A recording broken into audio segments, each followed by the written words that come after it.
প্রায় ৫৮ বছর পর আবারও ফুঁসে উঠল যুক্তরাষ্ট্রের ধনীদের সন্তানরা। শুধু ধনী বা অভিজাতদের সন্তান নয়, ক্ষোভে বিক্ষোভে ফেটে পড়া এই তরুণদের বেশিরভাগই আমেরিকার সবচেয়ে সেরা নাগরিক দাবি করা শ্বেতাঙ্গ বা সাদাদের সন্তান, যারা লেখাপড়া করে যুক্তরাষ্ট্রের সবচেয়ে নামিদামি ও ব্যয়বহুল শিক্ষা প্রতিষ্ঠানে, যেখানে সন্তানদের লেখাপড়ার খরচ যোগানো কেবল বিপুল পরিমাণ অর্থ সম্পদের অধিকারী বাবা মার পক্ষেই সম্ভব। আর তারাই নাড়িয়ে দিল যুক্তরাষ্ট্র তো বটেই, গোটা বিশ্বকে। গেল ৭ মাসে যা পারেনি বিশ্বের আর কোনো দেশ, আর কোনো মুসলিম দেশের তরুণরা, সেখানে খ্রিস্টান সংখ্যাগরিষ্ঠ যুক্তরাষ্ট্রের শিক্ষার্থীরা দেখিয়ে দিল অসহায়, নিরীহ, নিরস্ত্র মুসলিম ফিলিস্তিনিদের পক্ষে কিভাবে দাঁড়াতে হয়।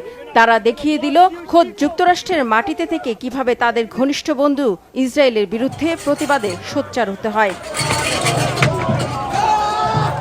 দশকের পর দশক ধরে ইসরায়েলিরা জোর করে ফিলিস্তিনিদের ভূখণ্ড ছিনিয়ে নিয়েছে, প্রতিনিয়তই হত্যা করেছে নিরীহ নিরস্ত্র মুসলিম ফিলিস্তিনিদের। সেই দখলদারদের বিরুদ্ধে এতটা ক্ষোভ বিক্ষোভ হয়নি এর আগে বিশ্বের কোনো দেশেই। সেখানে ইসরায়েলের ঘনিষ্ঠ মিত্র খোদ যুক্তরাষ্ট্রের মাটিতে নিরীহ ফিলিস্তিনিদের পক্ষে এমন রণক্ষেত্রের চিত্র তৈরি হবে তা বোধহয় অকল্পনীয় ছিল সবার কাছে, এমনকি মার্কিন রাজনীতিবিদদের কাছেও। যে যুক্তরাষ্ট্রের প্রত্যক্ষ সমর্থন, আশকারা আর অস্ত্র সহায়তায় গেল ৭ মাসে ৩৪,০০০-এর বেশি ফিলিস্তিনিকে হত্যা করেছে ইসরায়েল, তাদের বিরুদ্ধে ক্ষোভে এতটা ফুঁসে উঠবে মার্কিন তরুণরা, বিশেষ করে দেশটির ধনীদের সন্তানরা, তা সম্ভবত ধারণারও বাইরে ছিল।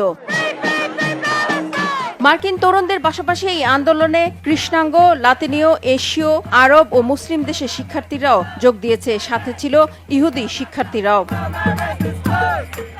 ভিয়েতনামের উপর যুক্তরাষ্ট্রের হামলার প্রতিবাদে ৫৮ বছর আগে যুক্তরাষ্ট্রের যে দামি বিশ্ববিদ্যালয় কলম্বিয়া থেকে শুরু হয়েছিল বিক্ষোভ, এতগুলো বছর পর ঠিক সেই বিশ্ববিদ্যালয় থেকে ১৭ এপ্রিল শুরু হয় আন্দোলন। দ্রুত তা ছড়িয়ে পড়ে আরেক নামি দামি বিশ্ববিদ্যালয় ইয়েল সহ পুরো যুক্তরাষ্ট্র জুড়ে। Texas, California, Georgia, North Carolina, Utah, Virginia, New Mexico, New Jersey, Connecticut ও লুইজিয়ানার ক্যাম্পাসগুলো সহ অন্তত ৪০টি বিশ্ববিদ্যালয় ছড়িয়ে পড়ে ফিলিস্তিনে যুদ্ধ বন্ধের দাবিতে প্রতিবাদ বিক্ষোভ।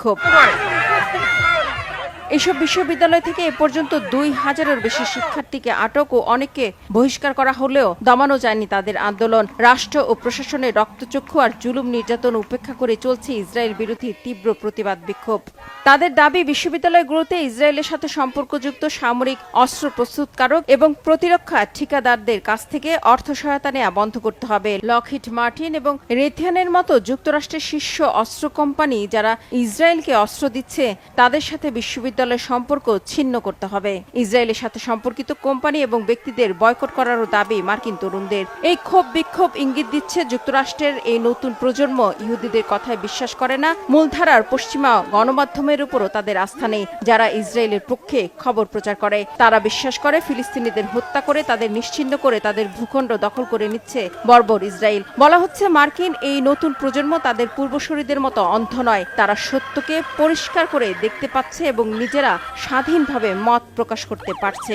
এই আন্দোলন ফিলিস্তিনের গাজা ভূখণ্ডে ইসরায়েলের গণহত্যা বন্ধ করবে ও বন্ধুকে বিলিয়ন বিলিয়ন ডলারের অস্ত্র দেয়া স্থগিত করবে যুক্তরাষ্ট্র, এমনটা এখনই আশা করতে পারছে না বিশ্লেষকরা। তবে তারা বলছেন এটি আমেরিকান পররাষ্ট্রনীতি বদলের উপর প্রভাব ফেলতে পারে, কারণ এই তরুণরাই একসময় যুক্তরাষ্ট্রের নেতৃত্বে আসবে। কেননা প্রতিবাদকারী শিক্ষার্থীদের বেশিরভাগই যুক্তরাষ্ট্রের রাজনৈতিক, অর্থনৈতিক ও শিক্ষা জগতে ধনী বা অভিজাত শ্রেণীর সন্তান। রিফাত জামান, বাংলা ভিশন, নিউজ ডেস্ক।